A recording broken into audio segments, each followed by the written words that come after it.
if I'm publishing in English, I say, okay, there's a Joseph. Well, there's not just a Joseph. It's Yosei. Now, in Hebrew, Yossi in Israel today is quite common. Yossi, Joseph, like Joey. But Yosei you will never hear. And you didn't hear it in the ancient world either.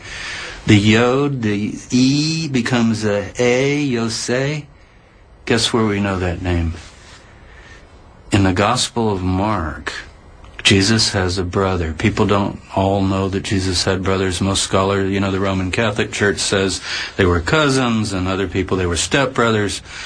But most of the historians and the biblical scholars have pretty well now admitted Jesus had brothers. They're named in the Gospels, the four brothers, James, Joseph, Jude, and Simon. But the Joseph in Mark, only in Mark, our earliest Gospel, it's not Joseph, it's Yosei.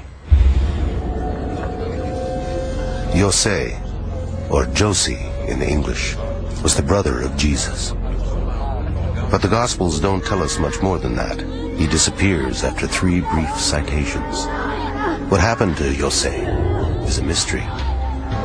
But if the ossuaries from the Talpiot tomb belong to the Jesus family, then Yosei has finally been found. Of all the ossuary inscriptions ever discovered, there is only one with this unique spelling of the nickname Yosei. Look, it's the nickname that appears here, right next to Jesus, son of Joseph. The brother was known as Josie, not Joseph, and it's exactly in the same configuration right here. Josie, Yosa.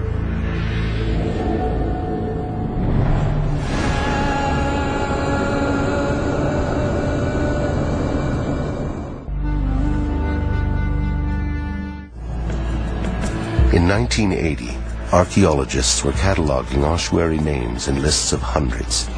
And from this tomb, they now had Yosei, a rare nickname given to the brother of Jesus; Maria, a rare Latinized version of Mary used in the Gospels to refer to Jesus' mother; Mattia, a version of Matthew that, as it happens, was common in Mary's family; and Jesus, son of Joseph.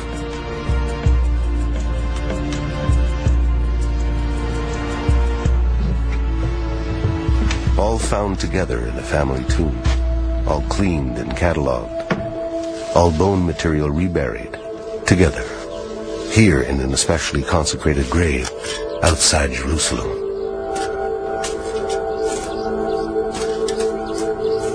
All the ossuaries were then crated and stored for decades on warehouse shelves. Why didn't anyone take notice of these names?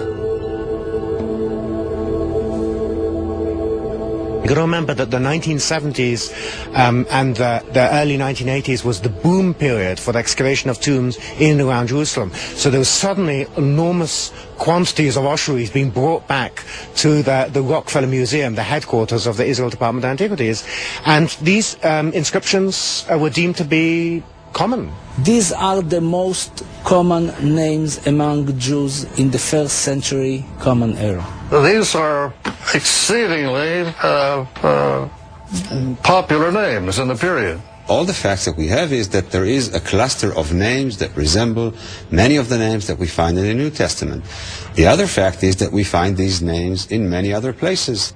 So suggesting that this tomb was the tomb of the family of Jesus is a far-fetched suggestion, and we need to be very careful with that. All the tombs around Jerusalem, unfortunately, with construction, are slowly getting exposed and in some cases destroyed. So it's not so far-fetched that a construction crew would have uncovered the tomb of Jesus. It can happen. I think we have to consider it. While the statistical probabilities have been argued, they have never been examined by statistical experts. Until now. André Feuerwerker is a professor of mathematics and statistics. From ossuaries and other sources, he's gathered every name known from the time of Jesus. By noting how often each name occurs, he can statistically evaluate the names discovered in Talpiot. One of the things that's fairly interesting about this particular tomb site is that from a lay point of view, if one looks at the specific names that occur in the cluster, and if one focuses just on the names individually, one can very well come away with the impression that there is nothing the least bit unusual about this particular cluster. But the correct way to analyze this is to look at all of the names in unison. According to statistics, if we were on a crowded street in ancient Jerusalem and called out the name Jesus, 4% of the men would most probably answer. If we were to call out the name Mary, 25% of the women would probably respond. They were both common names. But what Feuerwerger explains is that if we were to call out for a Jesus with a father called Joseph, a mother named Mary, and a brother called Jose, the odds that such an individual would respond are quite low. From a statistical point of view, we don't actually look at the incidences of the individual names where we say that each one of them is a very common name. We look at the way in which the factors combine with each other.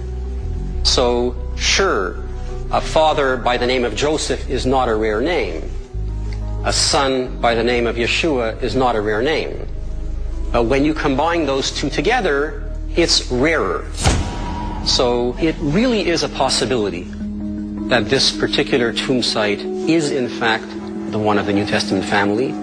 It is a possibility that I think needs to be taken seriously. Taking the possibility seriously means that we must try to uncover more evidence. And one way to do that is to find the Talpiot tomb. But more than 25 years ago, the tomb was reburied, sealed, and cemented over. A huge complex of apartments was built on top. Even if the tomb can be located, it may well be impossible to get into it, sitting under meters of concrete and foundation. Poring over architectural plans decades old and cross-referencing the IAA archaeology reports, our team believes they've discovered the underground location of the Talpiot tomb. So we know that there's a tomb right over here, right? Our research shows that in 1980, 2 tombs were discovered on the Talpiot site. The roof of the second tomb had been partially destroyed by construction, but it was sealed up again and not excavated because of time constraints and pressure from religious groups to keep it undisturbed. The archaeological reports show that this second tomb is 20 meters north of tomb number 1.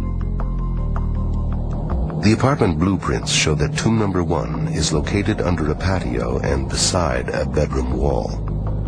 This, we believe, is the tomb we're looking for.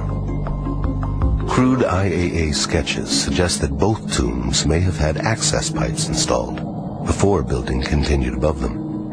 It's common for pipes like these to be added at the request of rabbis in response to the Orthodox belief that spirits need a clear passage from a tomb. We're going to go down however many feet it is till we hit bottom. I mean, once we're down there, if the drawing is accurate and we've got that curve in that pipe, the camera's going to go down the curve, we're going to see what's there. My concern is that those pipes are bogus. That whoever built it just built pipes there to make rabbis happy. Oh yeah, the souls can move, and there's nothing there. Ideally, you stick your camera down that thing. Yes. Confirm that there is a tomb, that there's a space in between the tomb and the bedroom, if you will. I don't know how deep it goes. We cut a hole in the bedroom wall. Boom, we're in.